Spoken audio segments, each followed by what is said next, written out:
Welcome to the enchanting world of Rococo. Emerging in 18th century Europe, this art movement celebrated elegance, whimsy, and romance. Now, let's dive into its fascinating history.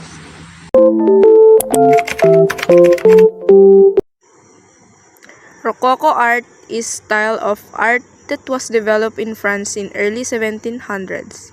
The term Rococo comes from the French word rocaille, which means rock or rubble.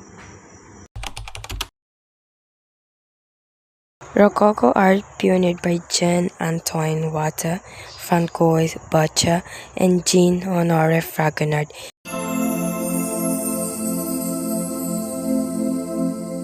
Jean-Antoine Watteau, known for pilgrimage to Cythera, Francois Boucher, celebrated for the breakfast, and Jean-Honoré Fragonard, famous for the swing.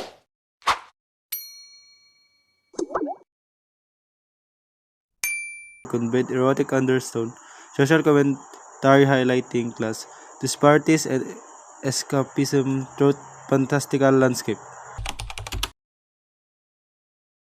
Rococo's lasting influence can be seen in various creative fields, including fashion, luxurious fabric architecture, ornate interiors, and design with whimsical furniture.